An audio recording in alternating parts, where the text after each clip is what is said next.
Dieu vous bénisse. Que Dieu soit loué.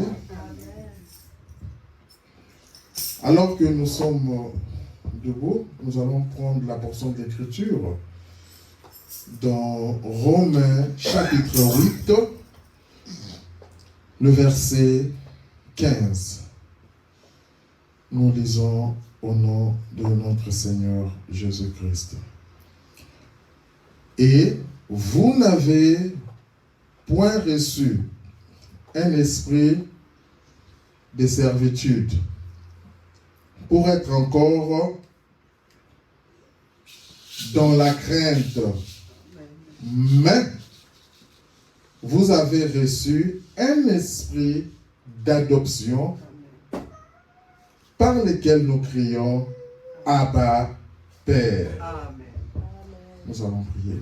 Seigneur Jésus, bénis la lecture de cette parole. Descends, parle-nous, Seigneur, dispose nos cœurs alors que nous nous attendons à toi. Bénis aussi ceux qui nous écoutent, ceux qui nous suivront par Internet. Seigneur, mon Dieu bien-aimé, qu'ils reçoivent aussi cette bénédiction et aide-nous vraiment, Seigneur, à discerner, Père, ce que l'Esprit veut nous dire. Au nom de Jésus-Christ. Amen. Amen. Vous pouvez vous asseoir.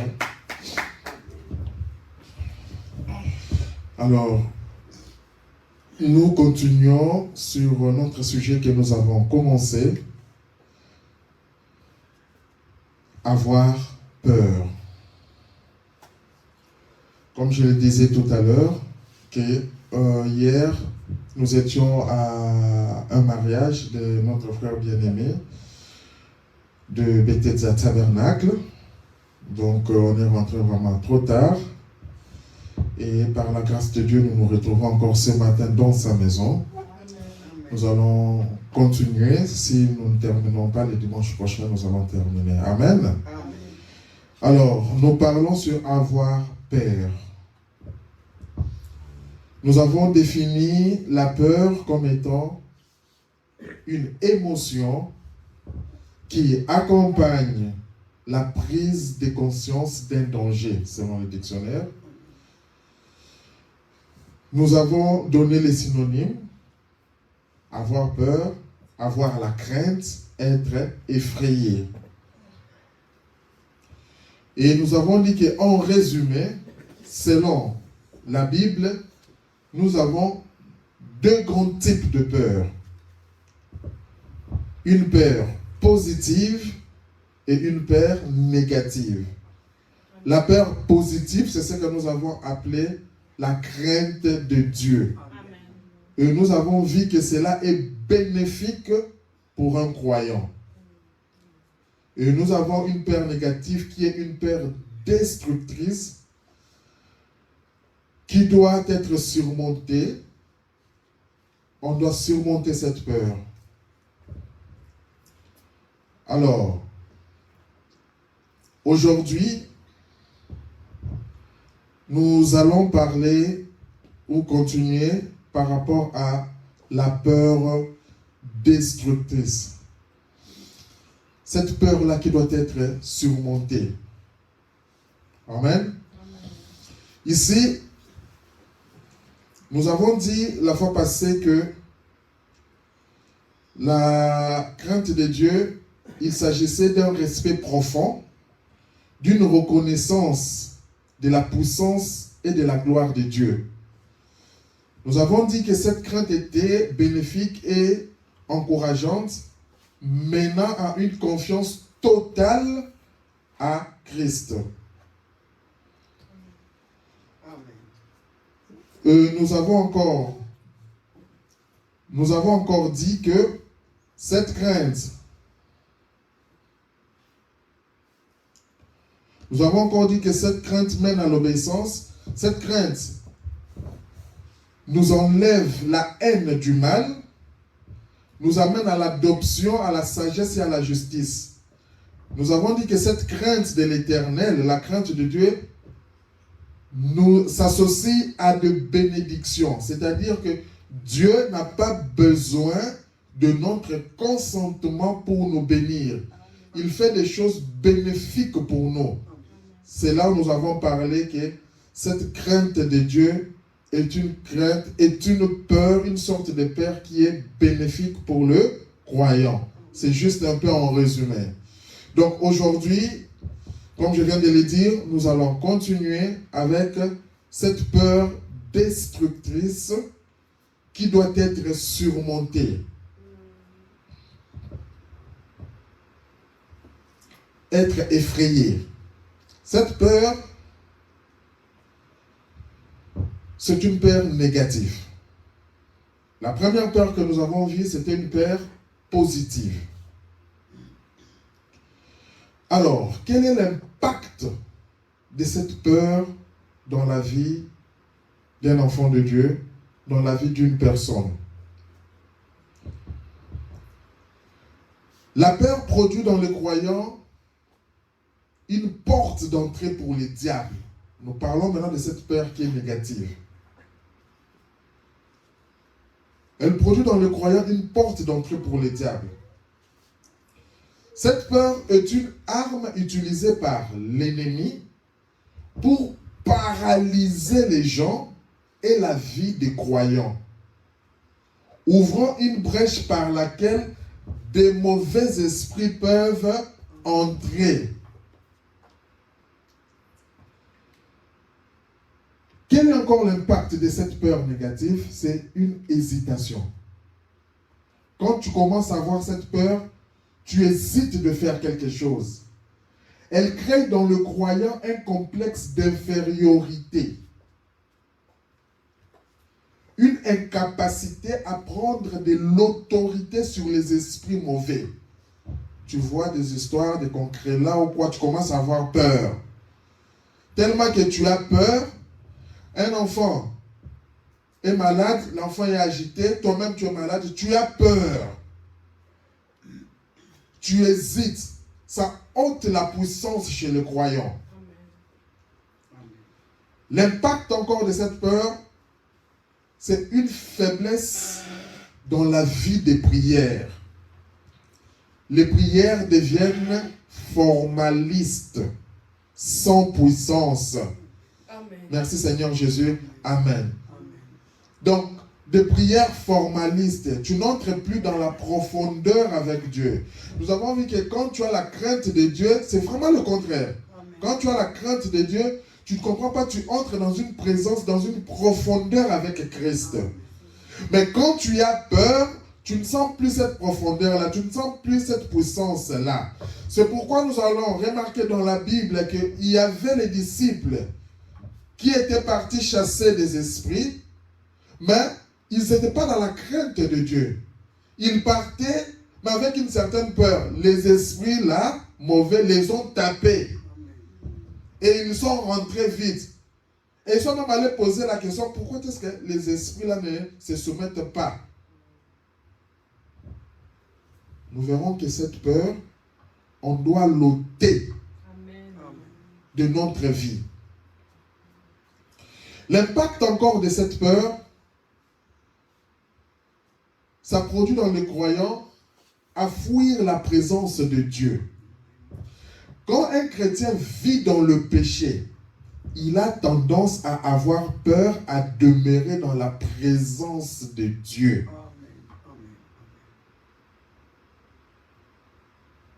Donc, faisons attention avec ce genre de peur. Nous voyons encore comme impact une hypocrisie. Quand tu as cette peur, ça développe en toi une certaine hypocrisie.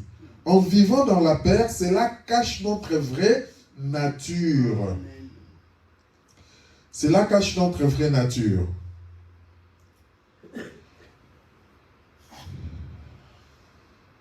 C'est pourquoi certaines personnes viennent à l'église par peur de rester à la maison. Sinon, on va les traiter des païens. Tu dis non, ce dimanche, je dois partir à l'église. Ça devient par formalité. Ah non, si je reste à la maison, je ne pars pas à l'église, c'est que j'irai en enfer.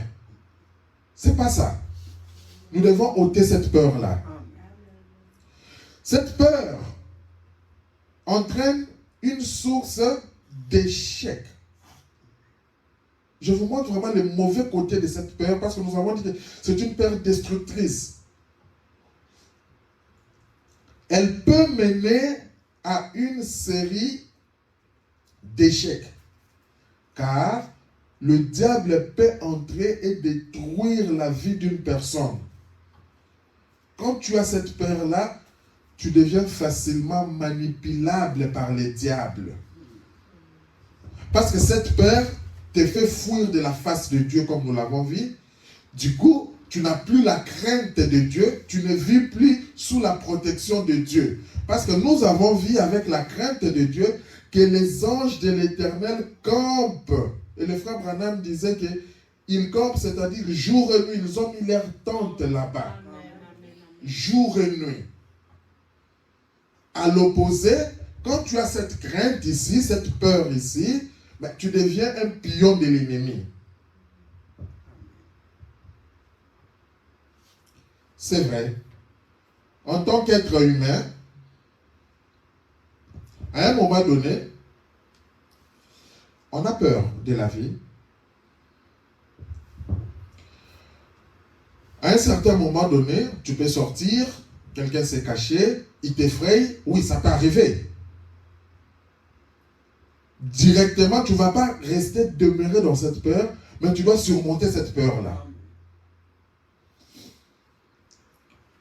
Dans un moment de la vie, on a peur de fois de se lancer dans des affaires. C'est une peur. On a peur, comme je le disais, de prendre certaines décisions. Il y a des gens qui ont peur même des insectes. Et il y a de ces gens, à cause de cette peur-là, ils voient même, parce que les insectes et tout ça, c'est Dieu qui a créé. Mais ils peuvent voir même une abeille passer ici, ils voient une mouche passer ici. Au nom de Jésus, le nom de Jésus là, c'est appliqué par peur. Et au nom de Jésus, au nom de Jésus, non. Ça c'est appliqué par peur. Nous devons savoir que quand tu as Dieu, tu dois reconnaître qui tu es. Nous verrons ça plus tard, peut-être dans un autre enseignement sur l'autorité. Quand tu as Dieu, tu sais que tout ce qui a été créé ici, Dieu l'avait donné à la domination de l'homme. Quand tu reconnais maintenant qui tu es dans cette position-là, c'est pour ça, tu verras, tu n'auras plus peur.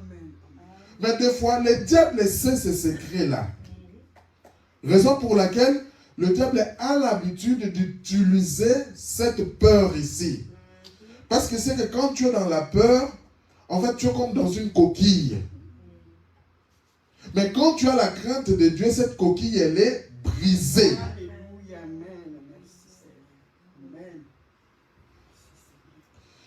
Dans nos maisons, nous devons veiller à nos comportements. Nous devons veiller à notre façon de parler. Nous devons veiller à notre tempérament colérique. Pourquoi? Parce que cela engendre un climat de peur, tant pour les hommes que pour les femmes. On sait que papa est souvent colérique. Maman est souvent colérique. Maman est là quand elle parle, vraiment c'est excès de zèle. Et il y a de ces familles comme ça crée un climat de peur. Cette peur amène la méfiance. Cette peur enlève l'unité familiale. Il y a une manière de parler.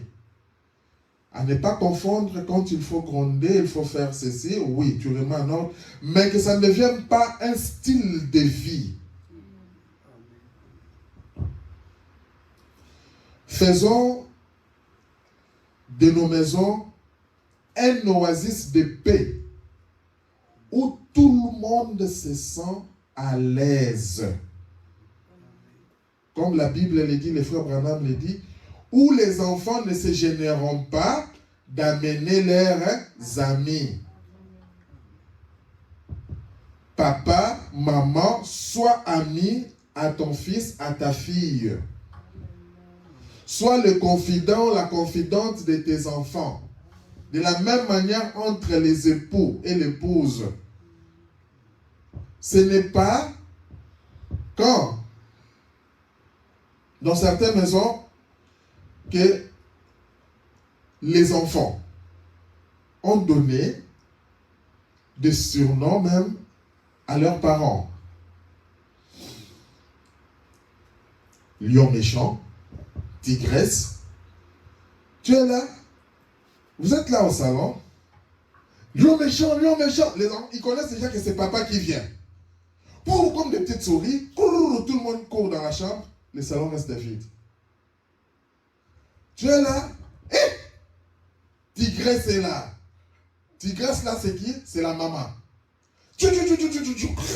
Attention, arrête. Les enfants fuient. Non. Ce sont des mauvais esprits. Les enfants doivent, quand les parents viennent, les enfants ont la joie de courir, accueillir papa, accueillir maman. Et ça, c'est le travail en tant que parents. Nous devons fournir cet effort d'amener ce genre de climat. Ôter cette peur-là.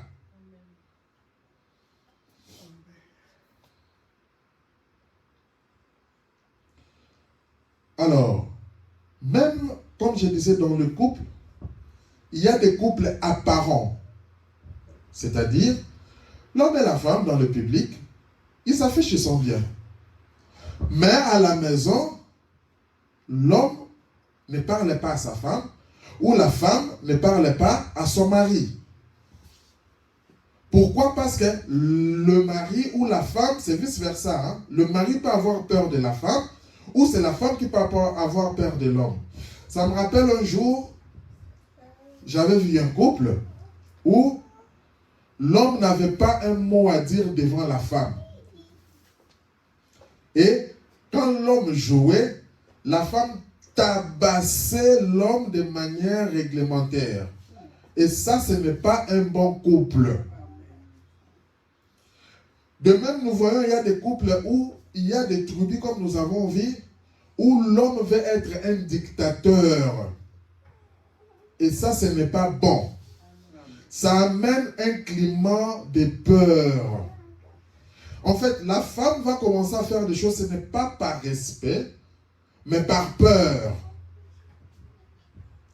Nous devons former Christ en nous. Nous devons développer Christ en nous. Nous devons développer la crainte de Dieu en nous. Et bannir cette peur négative de nos vies.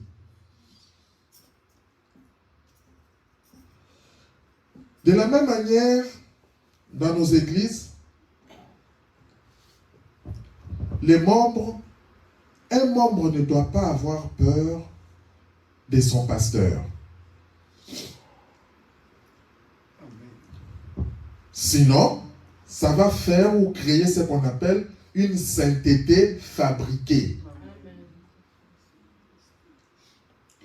Car il y a des pasteurs qui sont dictateurs, qui imposent des lois au lieu de laisser le Saint-Esprit transformer la personne. Nous avons des exemples.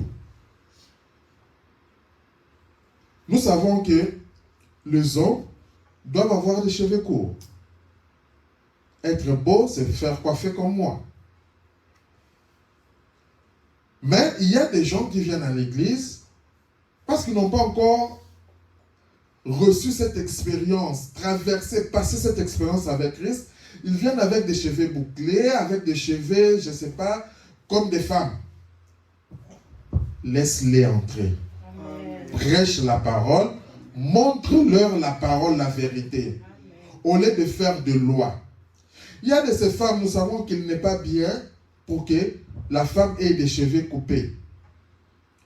Il y a de ces femmes qui viennent avec des cheveux coupés, tout ça, c'est à la garçonnée, comme dit le frère Branham.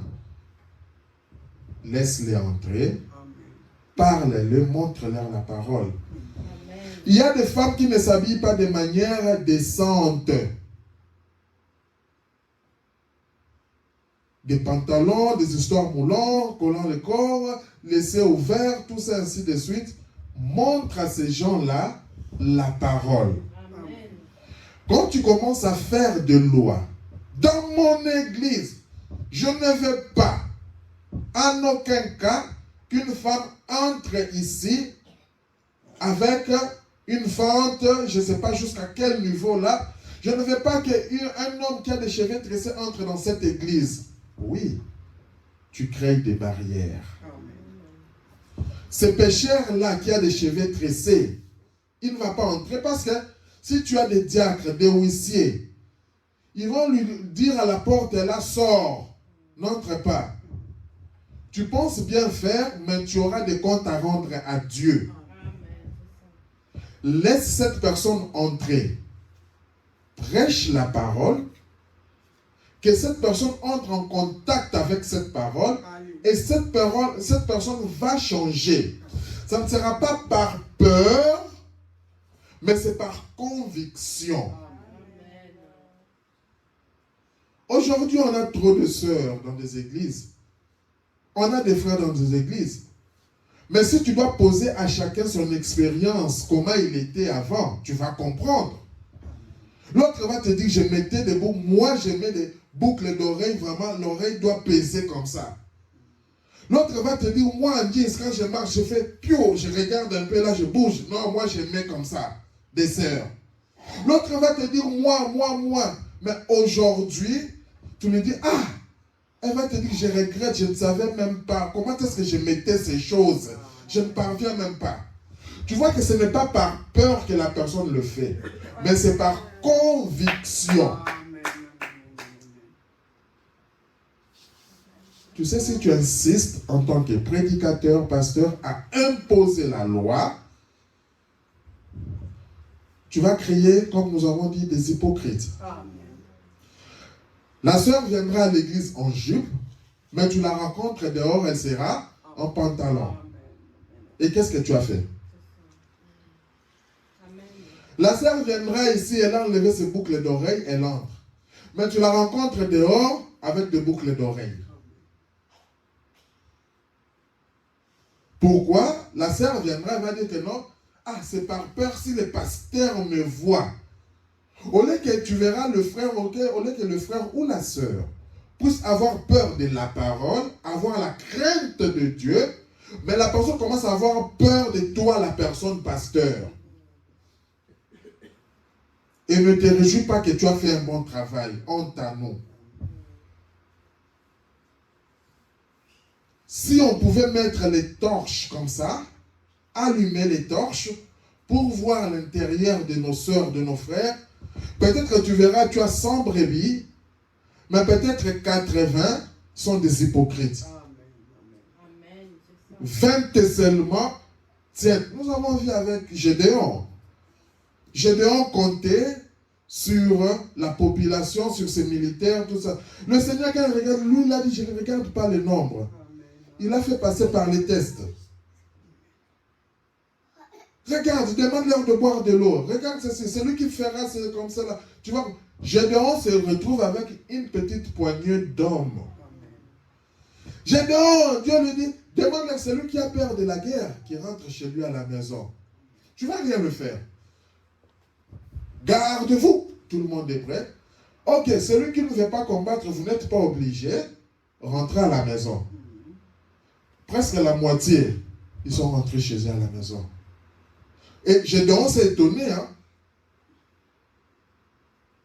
Ces gens-là venaient combattre par peur, parce que s'ils ne viennent pas, ils seront châtiés. Mais ceux qui allaient combattre par conviction, c'était une petite poignée de main.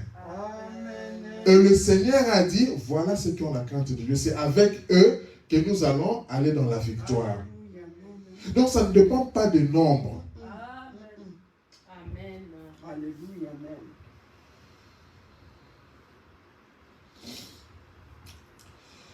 Alors, comme je disais, quand on vit dans le péché, on a peur de rester dans la présence de Dieu. On commence à passer le temps dans des choses inutiles. On commence à passer le temps sur nos écrans, à la télé, en regardant des choses sales. Parce qu'on a une certaine crainte. Notre manière de prier, comme je l'ai dit, devient des prières formalistes. Il y a de ces prières, quand tu pries, tu te dis que je sens la présence de Dieu. Amen. Et ça, nous avons vu, c'est quand tu as la crainte de Dieu. Amen. La crainte de Dieu amène une vie consacrée. Amen. Quand tu vis dans cette vie de consécration, tu te mets à prier. Tu sens. Ça nous arrive deux fois. Il y a des jours où tu pries, tu dis, j'ai prié, mais j'ai senti que je n'ai pas prié. Amen. Amen. Quelqu'un qui n'est pas spirituel ne va pas comprendre, tu parles de quoi. Il dit, j'ai prié, mais ces derniers temps, je ne sens pas que j'ai prié. Oh, mais tu as prié, je t'ai vu, tu as prié. Non. C'est une certaine dimension. Et c'est ça un enfant de Dieu. Quand tu penses à ça, c'est-à-dire que tu dois revoir, tu dois te recharger quelque part. Amen. Amen. Parce que tu sais que quand je recharge comme ça, je n'ai même pas besoin de faire de longues prières. Je peux parler seulement comme ça. Amen. Je vois la chose, je parle seulement, c'est fini. Et je sens que Dieu est avec moi. Amen. Ce n'est pas celui qui crie midi à 14h comme la Bible le dit. Pas comme des pharisiens qui se mettent, ils crient conscients que là, lui là c'est un homme de feu, un homme de prière. Non. Entre dans les secrets. Amen. Quand tu entres dans les secrets, c'est là où toi-même tu sens. Il y a un endroit où tu peux te mettre là. Tu as des enfants à la maison. L'enfant sait que papa, maman, quand il entre là, il est parti prier. L'enfant sait que quand papa, maman lui dit, entrons ici, ou il commence telle chanson ou quoi, l'enfant sait qu'il faut prier. Et tu verras que ça sera sans effort. Alors, cette peur-là, comment la vaincre?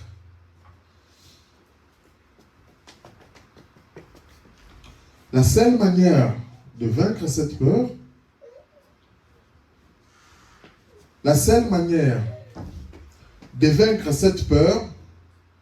il faut avoir foi en Dieu. Amen.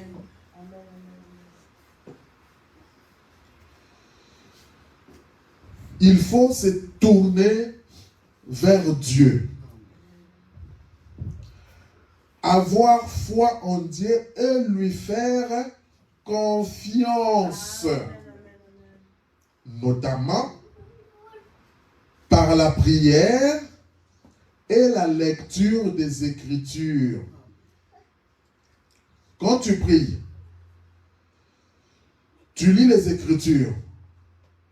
Au fur et à mesure, tu obtiens une certaine expérience avec Dieu. Tu dis, Seigneur, comme je vis l'autre là, j'aimerais aussi que tu marches avec moi. Amen. Comment vaincre la peur? C'est souvenir que Dieu est avec nous. Tu dois savoir que tu n'es pas seul. Prends un petit enfant, laisse-le là. L'enfant sera dans la peur. À un moment donné, l'enfant va chercher où est papa, où est maman, où est tonton, je suis avec qui. Mais quand l'enfant sait que papa est là, maman est là, l'enfant va jouer. À un moment, il sait que papa est là, maman est là, la sécurité est là. C'est comme nous parlons de la mère aigle. La mère aigle, elle est là. Elle veille sur ses petits. Les petits peuvent faire tout ce qu'ils font. Les aiglons, ils savent que la mère aigle est là. En cas de danger, sans que les petits demandent, la mère aigle intervient. Sans que les petits demandent. Et nous avons notre mère aigle qui est le Seigneur Jésus-Christ. C'est là où nous avons dit, quand tu vis dans la crainte de Dieu, tu n'as pas besoin de demander. Vous savez ce qu'on appelle un accident? C'est quelque chose que... Un accident, c'est quelque chose que tu n'as pas calculé. C'est ça qu'on appelle un accident. Il y avait la casserole qui est là. Tu marches, tu as cogné. La casserole est tombée sans savoir. C'est un accident. Tu conduisais la voiture. Une voiture est sortie sans que tu l'aies vu. Ça t'a cogné. C'est un accident. C'est quelque chose que tu n'as pas calculé. Maintenant, Dieu en tant que notre protecteur, quand tu vois il y a un accident là, lui il descend pour intervenir. Il n'a pas besoin, tu n'as même pas le temps. Parce que un accident, tu ne prévois pas ça, tu ne sais pas. Mais lui, comme il sait toutes choses, il voit que, mon enfant, attention, il est en danger, l'ennemi vient. Et lui, il descend. C'est là où le diable, des fois, il ne raisonne pas. Des fois, il ignore, il oublie ça. Que tout ce qu'il est en train de faire, Dieu le voit. Quand il veut mettre seulement la main sur toi, Dieu lui dit, attention. C'est pour ça, quand tu marches, souviens-toi que je ne suis pas seul, je suis avec Dieu. Toujours savoir que Dieu est présent et son amour parfait est la source qui chasse la peur. Quand tu as cet amour, ça chasse la peur. Écoute, il y a des situations particulières qui peuvent arriver dans ta vie. Tu veux faire un projet comme ça, il y a quelqu'un qui met de blocage. Tu commences à avoir peur. Et au fur et à mesure que tu as peur, la peur enlève la confiance. Quand ça enlève la confiance, tu donnes accès à l'ennemi, accès au diable. Souviens-toi que Dieu est avec toi. Tourne ton regard vers Dieu. Seigneur, regarde telle personne vient me faire ça. Regarde telle chose, telle chose, telle chose. Tu sais que je suis sincère envers toi. Je crois que tu es capable de décompter cette situation. Tu n'as pas besoin de faire de longues prières. Comment est-ce que Dieu va agir? Ça ne te concerne pas. Nous, on a besoin que des résultats. Seigneur, j'ai faim, je vais manger. C'est tout. Comment viendra la nourriture? Ça ne me concerne pas. Tu vas t'asseoir comme ça. Un frère Armand passait là-bas. Il dit, mais sœur, ça va? Écoute, j'ai un peu un 200 € ici. Tiens. Oh, lui-même, il ne sait même pas pourquoi il t'a donné les 200 €. Or, toi, c'était ta prière que tu avais faite. Ça résout non le problème de ta faim. Tu commences même à acheter d'autres choses qui n'étaient même pas dans ce programme-là. Ça, c'est comme ça que notre Dieu agit.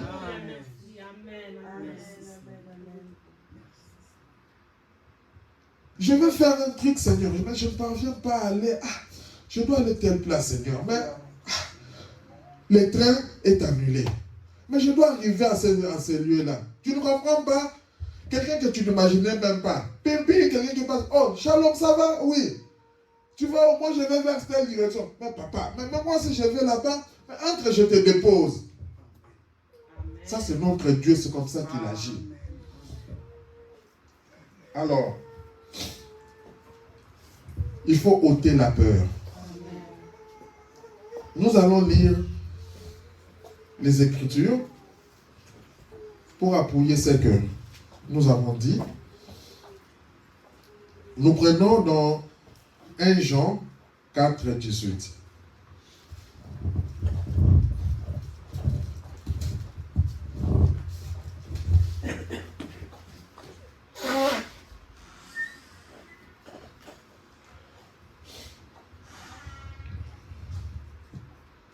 La crainte n'est pas dans l'amour, mais l'amour parfait bannit la crainte. Amen.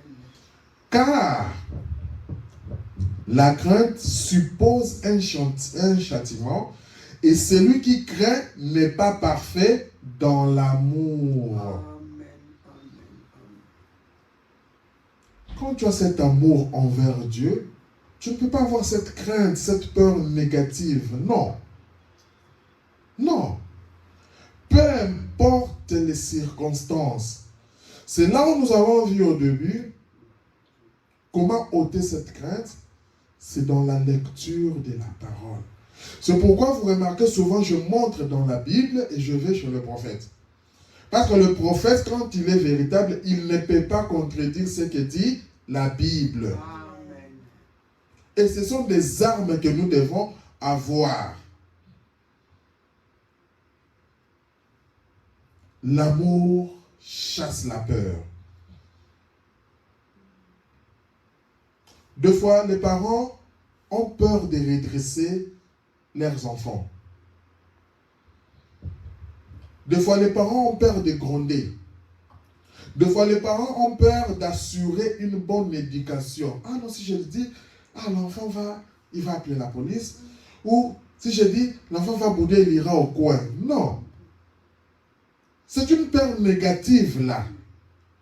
Quand quelqu'un fait quelque chose de mal, tu le réprimandes. Qu'il soit ta femme, qu'il soit tes enfants. Tu lui dis non, chérie, parce que c'est là où on a parlé de l'amour. Tout ce que tu le fais par amour. Amen.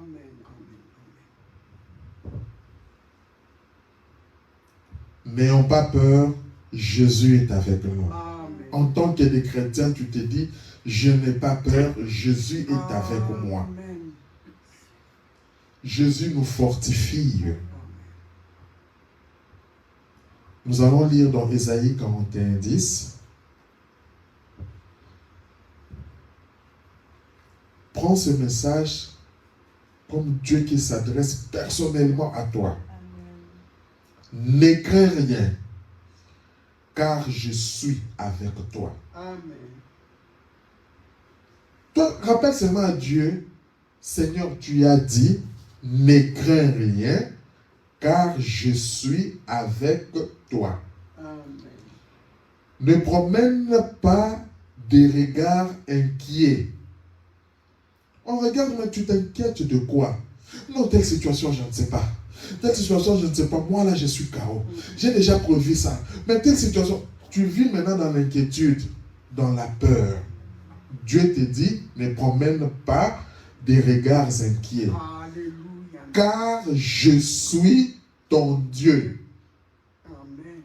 Je te fortifie. Je viens à ton secours. Amen. Quoi encore? Je te soutiens de ma droite triomphante. Je te soutiens. Je viens à ton secours.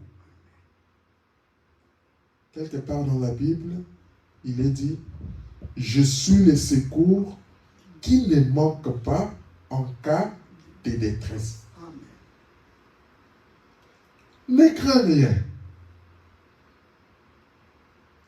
Quand tu sais que Jésus est avec moi, ne crains rien. Frère, sœur, comment ça va? Tout va bien.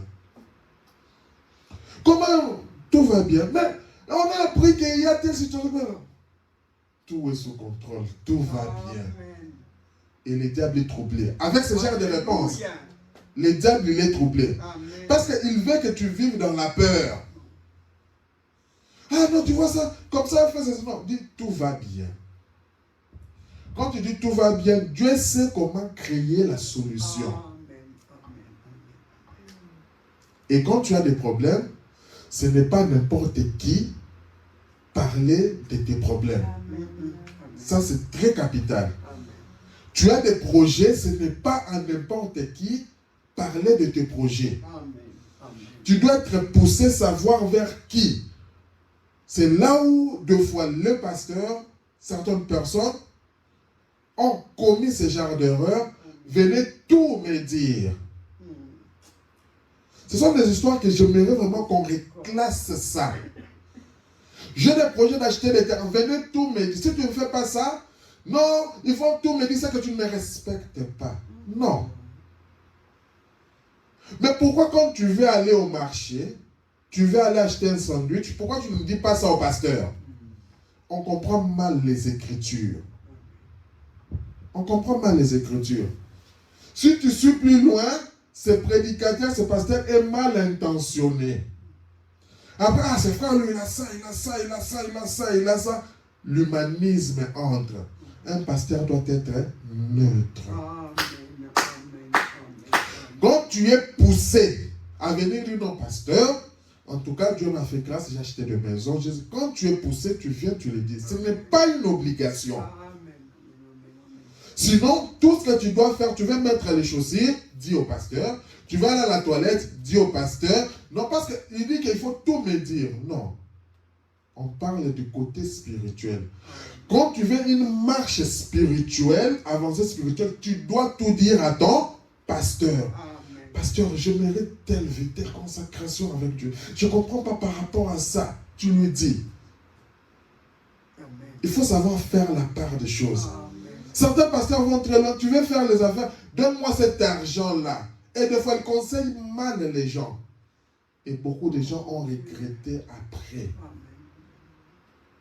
On est aveuglés. Marchons dans la droiture de ta parole. Quand le pasteur sait que tu as ça, tu as ça, tu as ça, tu as ça, tu as ça, tu verras que certaines personnes seront mieux considérées par rapport aux autres. Et ce genre de déséquilibre-là, ce n'est pas bien. Marchons dans la crainte de Dieu. Toi, ne crains rien. Ésaïe 41, 13. Car je suis l'Éternel, ton Dieu, qui fortifie ta droite, qui te dit, ne crains rien, je viens à ton secours. Alléluia. Ne crains rien. Ce problème-là, ne crains rien. Moi, je viens à ton secours. Amen. Crois seulement et tu verras la gloire de Dieu. C'est dans la Bible. Josué 1:9. N'ai-je pas donné cet ordre?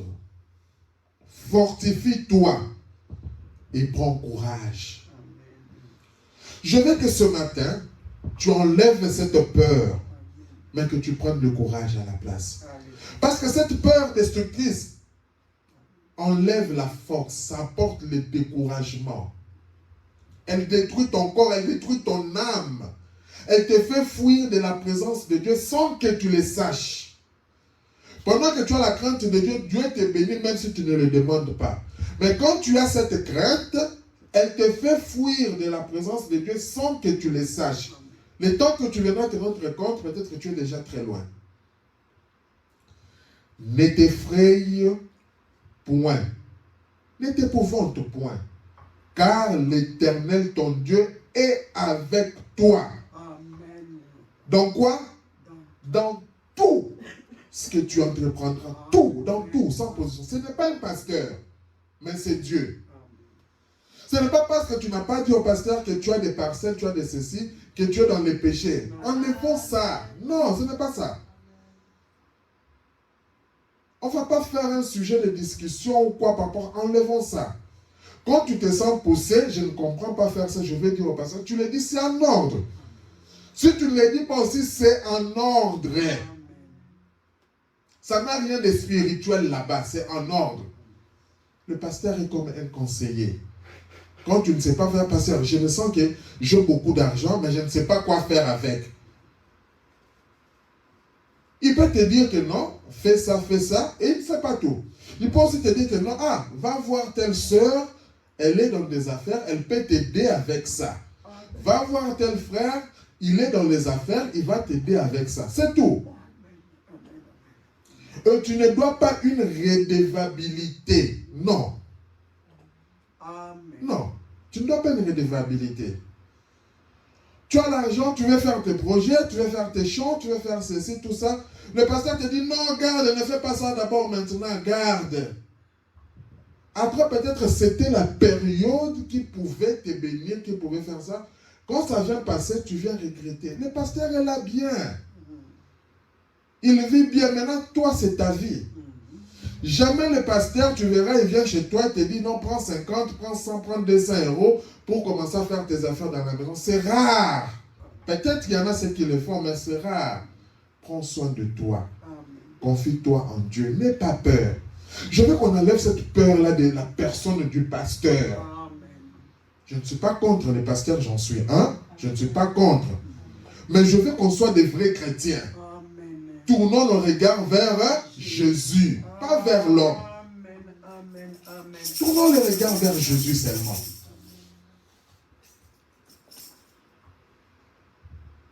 Deutéronome 31, 6. Fortifiez-vous et ayez courage. Ça, ce sont des armes qu'il faut toujours avoir. Quand tu as un problème, ne reste pas seul. Parce que le diable cherche, quand tu as cette peur, il va t'écarter. Il te met dans des soucis. Mais toi, prends le temps, lis la Bible. Fortifiez-vous, ayez du courage. Ne craignez point et ne soyez point effrayés devant eux. Car l'Éternel, ton Dieu, marchera lui-même avec toi. Ce n'est pas un pasteur. Ce n'est pas un ministre. Ce n'est pas quelqu'un de ce monde. Ce n'est même pas ton papa. Ce n'est pas ta maman. Non. Ce n'est pas ta femme. Ce n'est pas ton mari. Il y a de ces problèmes quand tu es là. Peut-être ton mari n'est même pas là. Papa n'est même pas là. Mais Dieu, il est omniprésent. C'est là où je dis, pour chasser cette peur, tu dois savoir que Dieu est toujours avec toi. Quand tu sais ça, que Dieu est toujours avec moi, tu verras même que c'est là où, vraiment c'est opposé avec la crainte de Dieu. Parce que quand tu sais que Dieu est avec moi, tu ne vas même pas faire de péché. Parce que tu sais qu'il est avec moi. Pas telle chose arrive. Le diable vient, tu vois. Tu regardes le diable, tu lui dis, tout concourt au bien de ceux qui aiment Dieu. Amen. Le diable, il est KO. Amen. Le diable, il est KO. Mais ça tu dis, tout concourt au bien de ceux qui aiment Dieu. Le diable, il vient encore te dire, regarde la décision qu'on vient de prendre. Tu dis au diable, tu les regardes en face. La Bible dit, tenez-vous tranquille et sachez que je suis Dieu. Amen. Je me tiens tranquille. Amen. Je me tiens tranquille. En tant qu'humain, des fois ça fait mal. En tant qu'humain, tu peux avoir quelques petits soucis. En tant qu'humain, mais sache que tu es un être double. Alléluia. C'est pour ça que j'ai dit que cette peur, la Bible résume deux. La peur positive et la peur négative. Et des fois, nous marchons avec les deux. Quand tu fais un faux pas, tu es dans l'autre rive, tu es dans la peur négative. Amen. Quand tu marches bien, tu es dans la peur positive. Tu n'es pas seul. Donc, soit tu es du côté positif, soit tu es du côté négatif. Il ne te délaissera point. Il ne t'abandonnera point. Ça, c'est Dieu. C'est là où Job avait compris ça. Les gens de ce monde regardaient les biens matériels. Alléluia. Il vient et dit à Job, ta ferme est là, bousillée. L'autre vient et dit, tu vois ton champ là, bousillé. L'autre vient et dit, ah, les autres, les hommes, lisez dans la Bible, les hommes religieux, ses amis, sont venus dire, écoute l'esprit humain, toi là, tu mènes une mauvaise vie, hein. Avec tout ce qui t'arrive ici, c'est que toi tu mènes vraiment c'est ça l'homme. Et avec ces paroles, ça t'amène dans la peur. Et moi, pourquoi Dieu me frappe comme ça? Pourquoi Dieu me frappe comme ça? Toi tu penses quoi? C'est que toi tu vois comme bénédiction, c'est pas ce que Dieu voit comme bénédiction dans ta vie. Ce n'est pas ça. Quand les hommes viennent discerner l'esprit, c'est là où, que Dieu soit loué, c'est là où quand Pierre, je pense, était venu dire à Jésus, Jésus le regarde, il voit l'homme, mais il lui dit, arrière de moi, Satan. Ça c'est une autre dimension. Aujourd'hui, je te regarde, je te dis arrière de moi, Satan, mais c'est tout un problème. Il me traite de Satan. Il sait qui je suis. Mais avec ça que tu réagis là, ça montre que Satan est en toi. Mais les disciples n'avaient pas regardé ça. Quand Dieu a regardé, c'est l'esprit qui est derrière. Quand toi tu condamnes, qu'il surtout aujourd'hui titre pasteur. Toi tu peux dire à un pasteur arrière de moi Satan. Pendant que tu vois que ce que le pasteur l'a fait, c'est du diable. Mais on se dit arrière de moi Satan. Mais on va t'amener tous les démons de ce monde, on va prier qu'ils viennent sur toi. En fait, c'est ce que je voulais vous amener, c'est quoi? Quand tu as confiance en Dieu, n'aie pas peur des hommes. Amen. Toi, tu dois savoir sur qui. Toi, sur qui tu te tiens. Amen. Sur qui tu t'appuies. Amen. N'aie pas peur des hommes. Tu entends des situations viennent. Au fur et à mesure que ça vient, à ce moment, tu dis, prions. Ah! Prions. Toi, prie, et puis sois tranquille. Dieu sait. Dis-lui seulement, comme Dieu a pris à gauche, c'est qu'à droite, il va me donner quelque chose. Nous voyons avec Job. Il a tout pris. Regardez la suite dans la Bible, Dieu lui a donné le double. Et ça, le diable ne savait pas ça. C'était seulement dans le plan de Dieu. En tant que des chrétiens, tenons ferme à cela. Deutéronome 31, 8.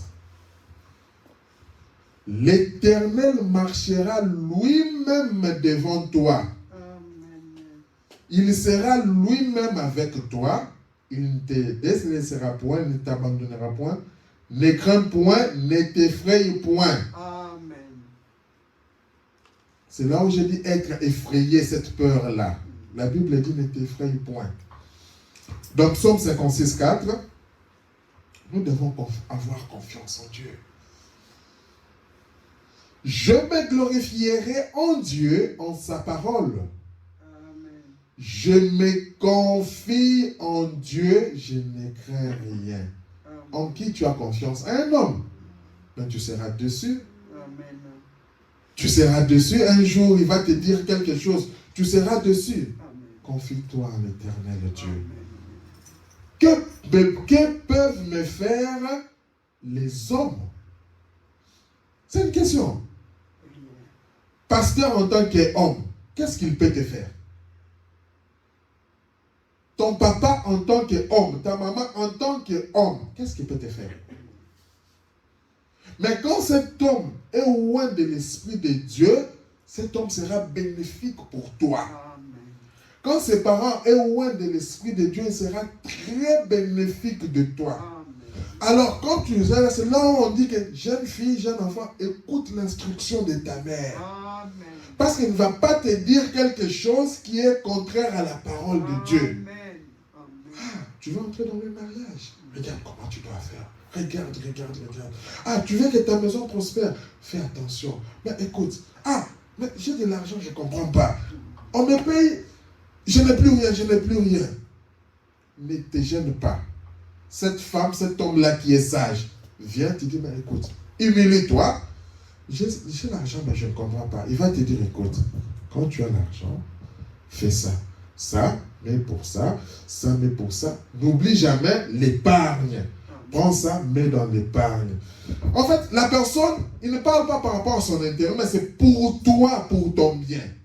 C'est là où j'ai dit, on ne dit pas tout à n'importe qui.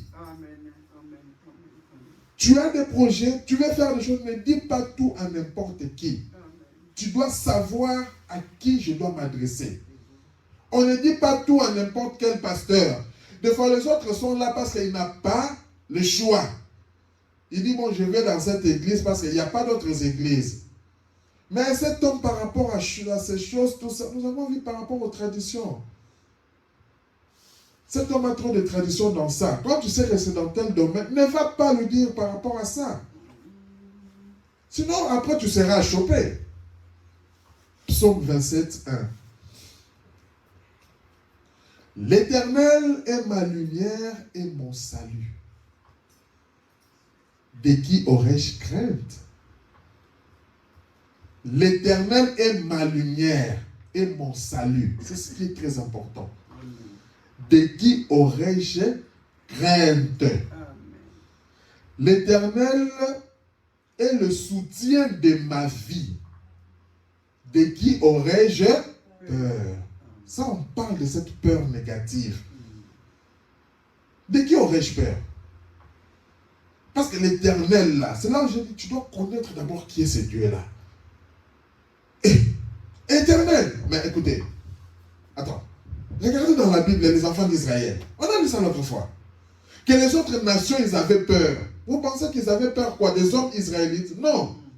Ils avaient peur de ce Dieu qui était avec Israël.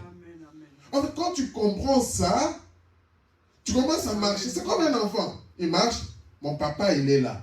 Tu vois, l'enfant, il fait ça, mais l'enfant est sûr que mon papa est là. L'enfant d'un quartier, l'enfant de quelqu'un qui est là. L'enfant, il marche. Je sais que si tu oses me taper, mon papa. Pour cet enfant, mon papa, c'est l'homme le plus fort du monde. Ma maman, c'est la femme la plus forte du monde. L'enfant sait. L'enfant sait. Même si tu n'as pas de choses à manger à la maison. L'enfant sait que quand moi j'ai faim, maman va me donner à manger. Il s'en fout. Et tu ne peux même pas commencer à l'expliquer. Écoute, chérie, tu vois, mon petit cœur, il n'y a rien à la maison. L'enfant s'en... Dis ça 2-3 fois, l'enfant va pleurer. L'enfant, il va pleurer. Il s'en fout. Toi, débrouille-toi, donne-moi à manger. C'est comme ça qu'on doit s'avancer chez Dieu. Alléluia. C'est comme ça qu'on doit s'avancer chez Dieu. Toi, ne commence pas à dire comment est-ce qu'il va faire tout ça. Tu commences à voir ton problème est grand. Non. Tu t'en fous. Amen. Seigneur, regarde, il y a ça. Surtout les histoires qui te tracassent. Tu sens que cette chose, ça devient maintenant un blocage. Mais, que peuvent faire les hommes? Tu sens que c'est un blocage. Mais va directement chez le Tout-Puissant. Non, je vais passer d'abord chez... Je vais passer d'abord... Non.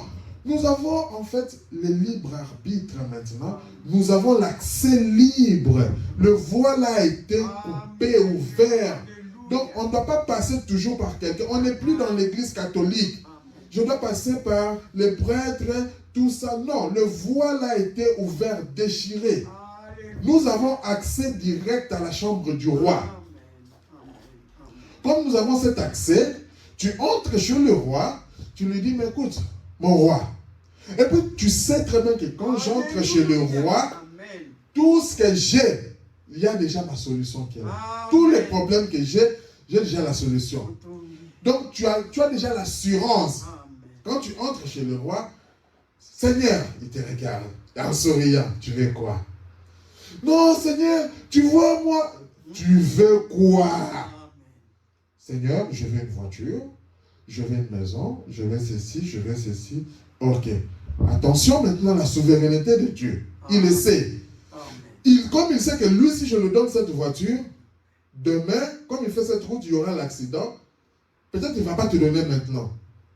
Ça, c'est sa souveraineté. Amen. Mais Seigneur, depuis que j'avais demandé, toi tu as demandé, sois calme. Tu verras, après un temps, tu auras la voiture. Amen. Seigneur, je voudrais voyager, aller telle place. Il y a des histoires quand tu entres dans la profondeur de Dieu. Hein, tu comprends cette phrase que tout concourt au bien de ceux qui aiment Dieu. Amen. il y a des voyages qu'on a programmés. Tu as programmé effectivement que je dois voyager, aller aux États-Unis, aller au tel pays, ceci, cela. Mais est-ce que c'est toi qui pilotes l'avion? C'est toi qui pilotes le train? Non. Est-ce que tu sais qu'il y aura une bombe là-bas? Tous les attentats du métro. Nous, on était à Bruxelles. Quand il y a les attentats là, on prenait le métro chaque jour. Des fois, tu ne comprends pas. Le Seigneur regarde, il te met une petite maladie là. Il dit, tiens, vas-y, donne-moi une petite maladie. Allez, je ne parviens pas à sortir aujourd'hui. Tu restes à la maison. Après le soir, tu écoutes les informations. Il y a eu l'attentat sur le métro. À ce moment-là, maintenant, tu réalises, Seigneur, ces métros, je les prends chaque jour. Surtout, c'est là où j'aime maintenant. C'est maintenant que tu réalises. Maintenant, tu t'es plaigné pourquoi? Tu veux prendre un avion, tu as tout programmé. Parce que Dieu utilise toujours un moyen sans te demander c'est pour ton bien. Seigneur, je vais voyager, je vais aller aux États-Unis, j'ai un programme, tout.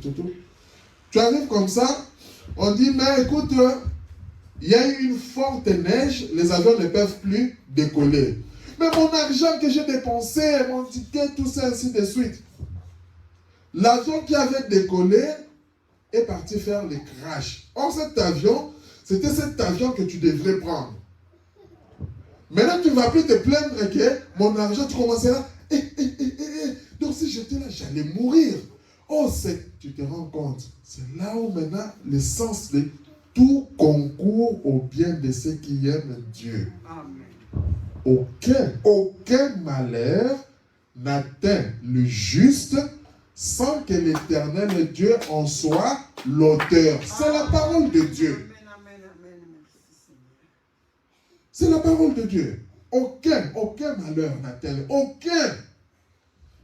Mais ça c'est un malheur. Ça c'est un malheur. Quand tu demeures dans ça c'est un malheur, ça t'amène une peur. Mais quand tu changes de camp, aucun malheur n'atteint un juste. Est-ce que tu es injuste? Tu crois sa parole? Oui. Quand c'est arrivé, tu dis, gloire à Dieu, c'est que Dieu sait pourquoi. Et ce genre de réponse, tu verras quelque chose va changer dans ta vie. Mais je tenais vraiment à ça, je tenais. Si toi, on t'ouvre seulement, on t'ouvre les yeux. Seigneur, ferme-moi les yeux, gère toi-même ces choses. Je ne parle, parce que si on nous ouvre les yeux, peut-être tu verras des esprits ici. Quand toi tu marches là, tu comprends pas, il y a des esprits qui te laissent les passages. Mais si on t'ouvrait ces yeux, que tu vois ces esprits, tu auras même peur d'avancer. Et confiance en Dieu. Et confiance en Dieu. Dans la Bible, il y avait une histoire. Un homme qui était là, avec toujours l'armée israélite. Il regarde, il dit, mais nos ennemis là, ils sont très nombreux pour nous attaquer. Ils avaient peur. Je pense que c'est l'histoire de Géasi comme ça. Il avait peur. Il dit au prophète, mais ceux qui sont là, ils sont nombreux. Le prophète lui regarde, il lui dit, toi, tu n'as pas encore atteint un certain niveau spirituel avec Dieu. Le prophète sourit parce qu'il était calme, je me tiens tranquille. Tellement que le serviteur était agité. Qu'est-ce qui créait cette agitation? C'était la peur. C'était la peur. Cette peur négative. Pourquoi? Parce qu'il se disait que, comme ils sont nombreux, ils vont nous massacrer, ils vont nous tuer. C'est ça qu'il disait. Mais le serviteur, le prophète de Dieu, savait qui était Dieu. Et il savait que comme il craignait Dieu, la Bible dit que les anges campent tout autour. Le prophète, il a dit, Seigneur, est-ce que tu peux l'ouvrir quand même les yeux?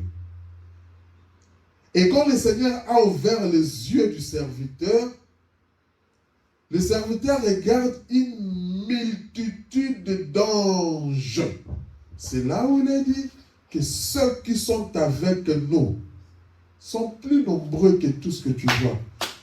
Et quand ce serviteur a vu comme ça, maintenant tu vois, le serviteur a été dans l'assurance.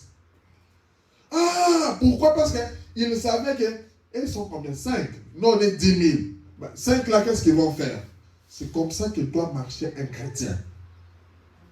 Philippiens 4, 6. Nous devons enlever les soucis. Tu as les soucis pourquoi? Tu t'inquiètes pourquoi? Ne vous inquiétez de rien. Ton problème là, ne t'inquiète pas. Mais en toute chose, faites connaître vos besoins à Dieu par des prières et des supplications, avec des actions de grâce. Philippiens 4, 7. Et la paix de Dieu qui surpasse toute intelligence gardera vos cœurs et vos pensées en Jésus-Christ. Nous prenons aussi dans 1 Pierre 5, 7. Et déchargez-vous sur lui de tous vos soucis. C'est quoi le souci que tu as? Qu'est-ce qui dérange ton cœur là? Qu'est-ce qui te met, tu commences à penser? Décharge-toi chez Dieu. Car lui-même prend soin de vous. Amen. Ça c'est vrai. Tu peux avoir le souci de l'amour. Tu cherches l'amour de ta vie. Tu cherches l'amour en tel. C'est un souci. Tu peux avoir un souci de quelque chose. Mais Dieu est capable. Tu as un souci d'un père. Tu as un souci d'une mère. Dieu est capable. Décharge-vous. Décharge-toi chez Dieu. Il va créer un chemin. Il va te donner des frères. Il va te donner des sœurs. Il va te donner des mères et des pères. Psaume 118, 6. Pourquoi avoir peur des hommes? L'Éternel est pour moi, je ne crains rien. Amen. Que peuvent me faire des hommes? C'est que nous avons lu. Dans Proverbe 29, 25. La crainte des hommes tend un piège. Amen. Cette peur des hommes-là, il y a toujours un piège. Nous avons montré ça tout à l'heure.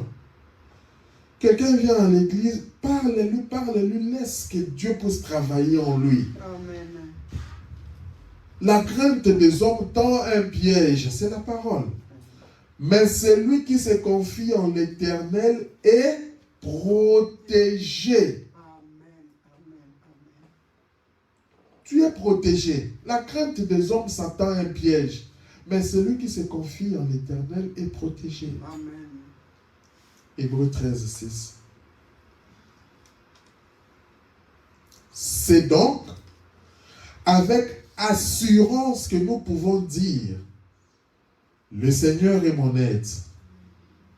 Je ne craindrai rien. C'est avec quoi? Assurance.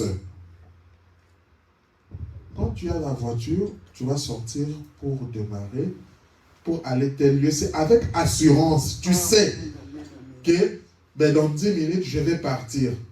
Donc, c'est ça, en fait, c'est ça cette assurance.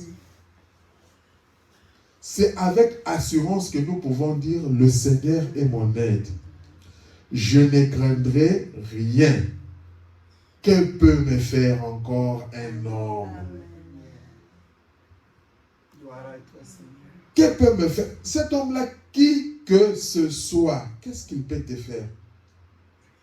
Toi, tu penses qu'un homme peut bloquer le projet que Dieu a sur toi?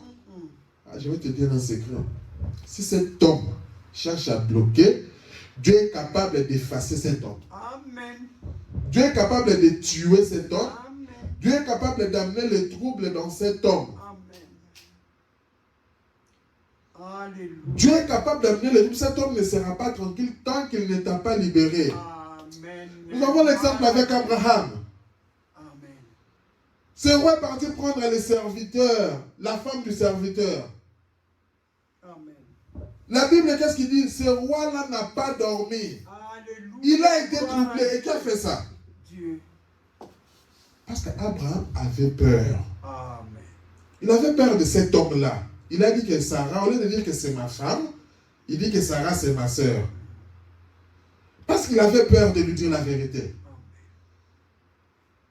Mais comme c'était un serviteur de Dieu, il s'est tourné seulement à Dieu. Dieu a regardé. Dieu n'avait pas dit à Abraham, voici ce que je vais faire. Hein. Là où je vous dis que Dieu des fois fait des histoires que tu n'as même pas besoin de lui demander. Parce que tellement tu as confiance en lui. Dieu il vient, il trouble le sommeil de cet homme. Il trouble. Ah! Et puis pour que cet homme soit tranquille, Dieu lui dit, mais pourquoi tu prends la femme de mon serviteur? Ah! Oh, en réalité, selon les hommes, cet homme n'avait pas fait un mal. Hein? Pour cet homme, il avait pris, c'était la sœur de, c'était un roi, il pouvait prendre qu'il pouvait. S'il savait que c'était sa femme, peut-être qu'il n'allait pas prendre.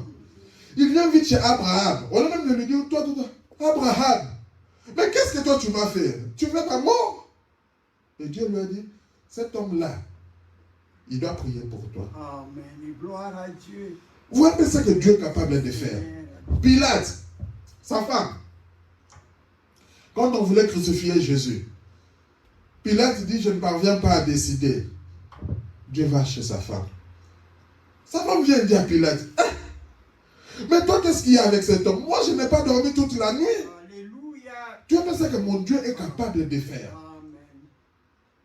Toi, n'aie pas peur. Oh, Dieu. Quand un homme veut s'intercaler et que c'est dans le plan de Dieu, il y aura des choses qui vont se faire. Et si cet homme insiste, cet homme aura des troubles dans sa vie. À cause de toi. Amen. Cet homme aura des troubles dans sa vie. Romains 8. Et vous n'avez point reçu un esprit de servitude pour être encore dans la crainte, mais vous avez reçu un esprit d'adoption. L'esprit de servitude, l'esclavagisme, ça amène la crainte. Ça amène la crainte. Mais vous avez reçu un esprit d'adoption par lequel nous crions Abba, Père. C'est ce que nous avons lu. Quand on n'a pas cet esprit de crainte, on a l'esprit d'adoption. Vous savez, l'adoption, c'est quoi? C'est, en fait, tu reçois l'autorité. Tu représentes. Quand tu es un fils de Dieu adopté, c'est là où nous avons ce pouvoir. Un jour, nous parlerons de l'adoption. C'est là où nous avons ce pouvoir. Tu dis, démon, sors. En fait, tu ordonnes. Parce que tu es adopté. Mais quand tu as la crainte, tu penses que tu vas dire ça? C'est pour ça qu'enlevons cette crainte négative en nous. Quand tu enlèves cette crainte, tu es un enfant adopté. Cette situation ne fonctionne pas. Prends maintenant ta casquette d'enfant adopté. Au nom de Jésus, je veux que cette situation soit décomptée. Laisse Dieu agir. Seigneur, voilà ce que je vais faire. Mais regarde cet homme, regarde cette femme. Même au travail. Regarde ce chef ici, ce monsieur ou cette dame veut me bloquer. Hein? Toi, tu parler au roi des rois. Les chefs des chefs. Alléluia. Mais il suffit de bouger un petit doigt comme ça, c'est fini. Dieu. Après, tu ne comprends pas ce chef-là. Malade ou ce chef-là, il venait comme ça, tamponné, il est mort à cause, parce qu'il a voulu bloquer un enfant de Dieu. Amen. Amen. Luc 8, 50. Mais Jésus, ayant entendu cela, dit au chef de la synagogue, ne crains pas. Crois seulement et elle sera sauvée. Amen. Ne crains pas et la foi. Amen. Nous comprenons que la peur, la crainte enlève la foi. Vous voyez pourquoi je dis elle est destructrice. Elle enlève toutes les valeurs, tout ce qui sont bien.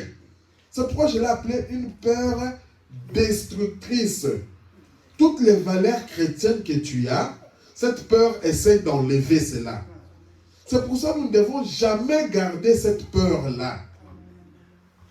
Marc 6, 49. Quand ils vinrent marcher sur la mer, quand ils les virent marcher sur la mer, ils crurent que c'était un fantôme et ils poussèrent des cris. Les cris là qu'ils poussaient, c'était par la peur.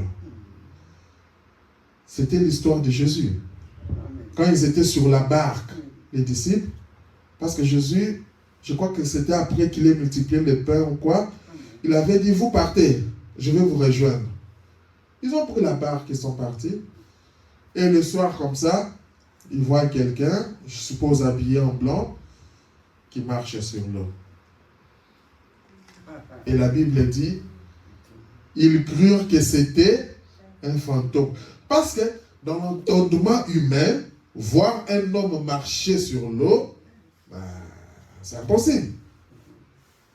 Et comme toute réaction, comme j'ai dit, qu'il y a des réactions humaines, c'est normal que nous ayons peur. C'est normal, mais nous ne devons pas maintenir cette peur. Qu'est-ce qu'ils ont fait? Ils ont poussé des cris. Il y a le nom de Jésus, des fois que nous invoquons, c'est par peur. Sache que quand tu invoques comme ça, c'est sans effet. Jésus, Jésus. Non, c'est la peur. Je vais vous raconter l'histoire. J'étais au pays, en RDC Congo, un jour. Je louais quelque part. Et il y avait une église dénominationnelle qui était là. Ils avaient l'habitude de faire des séances de prière la nuit. À cette époque, j'étais trop jeune. Maintenant, quand ils prêchaient, ils priaient, c'était la nuit, je crois vers 1h ou 2h du matin. Ils avaient le système de prière de délivrance, prière d'autorité. Ils criaient toute la nuit dehors, là. Comme ici, ils se sont éparpillés, lui à gauche, lui à droite. Alléluia, démon, sors, sors. Moi, maintenant, j'étais seul dans ma chambre, là, je dormais. Je me réveille, j'entends les gens crier, démon, sors, sors, sors. Ah, je suis assis sur les lits. Maintenant, j'avais peur de bouger. Je commence à raisonner. Quand on dit démon, sors, sors, là, je suis seul ici. C'est que ce démon-là qui est dehors va venir entrer ici. Là, moi-même, hein, là, je ne bouge pas. Je dis comme ça, même s'il passe, il va voir que je dois, il va traverser. Mais au fur et à mesure, le monsieur aussi, il s'avançait vers la porte. Démon sort, j'ai dit, Maintenant, je disais que ce démon-là, il est un peu trop fort. Alors, c'est que la manière qu'il avance ici, à un moment donné, la peur a surmonté.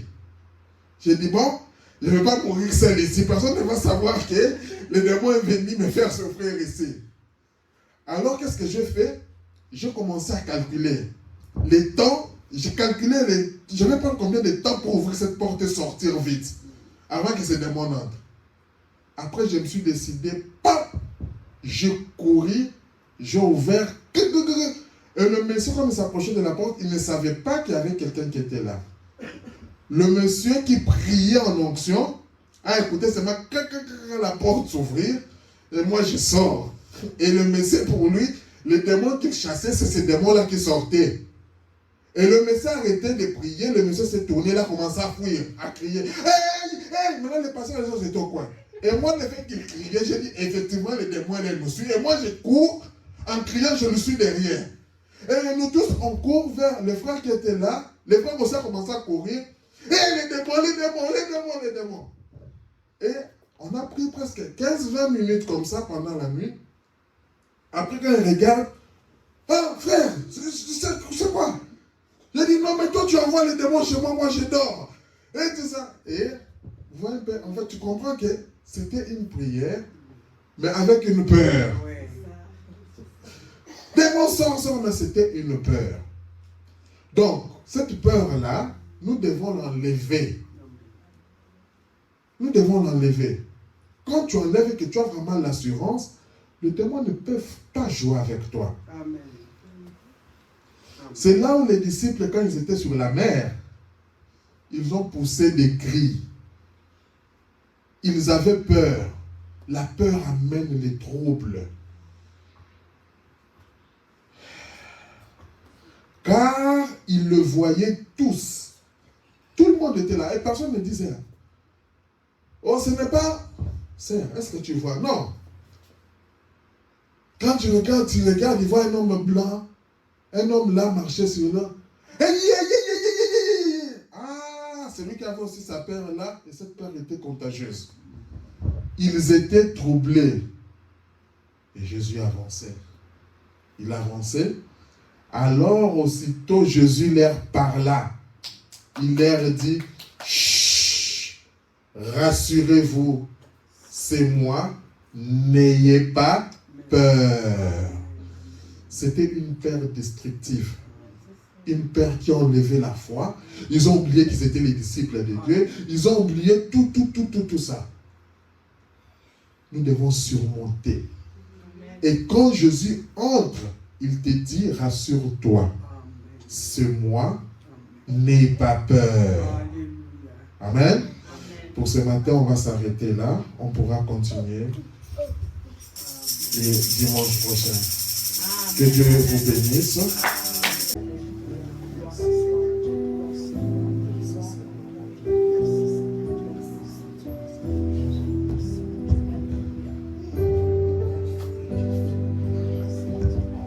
Seigneur Jésus, Dieu bien-aimé, Créateur des cieux et de la terre, nous te disons encore merci Jésus pour ta parole. Oh Dieu, nous sommes convaincus que tu as touché nos cœurs et nos âmes. Oh Dieu bien-aimé, nous sommes convaincus Seigneur Jésus, Père Céleste, que tu as apporté un plus à nos âmes. Seigneur, nous chassons cette crainte destructrice.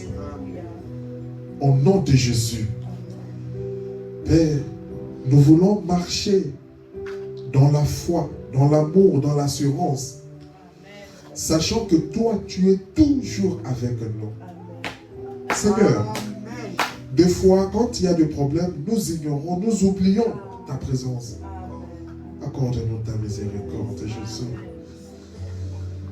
Parce que nous devons chaque fois savoir que tu es toujours là, Seigneur.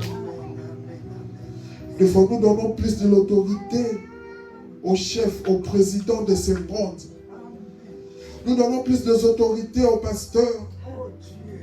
Oh Seigneur, c'est une erreur que nous commettons, Seigneur Jésus. À toi seul revienne l'autorité folle. Toi, tu es au-dessus de tout le roi. Tu es le roi des rois. Tu es au-dessus de tous les pasteurs. Parce que tu es le grand pasteur. Père, qui sont les hommes? De qui aurais-je peur? De qui aurais-je crainte? Quand je sais que toi, tu es avec moi, Seigneur Jésus. Oh Dieu, même si je marche dans la vallée de l'ombre de la vie, l'ombre de la mort, oh Dieu bien-aimé, je sais que toi tu es là. Amen. Seigneur, oh Jésus, que 1000 tombent à ma gauche, que 10 000 tombent à ma droite, moi je ne serai jamais atteint. Amen. Seigneur, oh Jésus, c'est profond. Comme je vois 1000 tomber à ma gauche ou à ma droite, ça doit me donner de la peur quand je n'ai pas Christ. Quand je vois 10 000 encore tomber, ça doit me donner de la peur quand je n'ai pas Christ. Oh Jésus, mais quand j'ai la crainte de Dieu, Père, je suis rassuré qu'il tombe 1000, 10 000, 20 000. Je n'ai pas peur car toi tu es avec moi, Seigneur Jésus. Père, un homme peut-il mettre un point final à ma vie? Non. Non, Seigneur Jésus. Oh Dieu Tout-Puissant. Est-ce qu'un homme peut-il changer, Seigneur, le plan merveilleux que tu as fait pour moi, Seigneur? Non, mon Dieu. Oh Jésus, nous te prions, Père éternel. Nous voulons marcher dans la confiance absolue avec toi, Seigneur Jésus. Oh Dieu, ôte de nous cette peur, Seigneur. Oh Dieu du ciel et de la terre, des fois nous cherchons des choses, le mariage, le travail. Seigneur, des fois nous cherchons la stabilité. Oh Jésus, et ces choses, quand nous ne l'avons pas encore, des fois ça nous amène une crainte, des inquiétudes, Seigneur Jésus. Père, et pourtant nous devons tourner nos regards vers toi, Jésus. Ôte de nous cette peur, Seigneur, mon Dieu. Et aide-nous à marcher dans l'assurance, Seigneur. Père, aide-nous à atteindre ce niveau spirituel à son champ que quand nous avons Dieu, nous avons tout. Oh Père éternel, bénis tes enfants, Seigneur. Oh Jésus, que nous puissions marcher dans la crainte de ta parole, sans peur. Seigneur, que nous marchions en ayant le courage. Oh Jésus, Christ en nous, c'est l'espérance de la gloire. Seigneur mon Dieu, quand nous voyons ces fondements dans la Bible, c'est pour que nous soyons rassurés que c'est vrai. Oh Jésus, et quand nous voyons le prophète l'affirmer, c'est pour dire que ce message est vrai. Accorde-nous ta grâce, Seigneur Jésus. Oh mon Dieu, nous te le demandons ainsi, au nom de Jésus-Christ et pour ta seule gloire. Amen. Amen.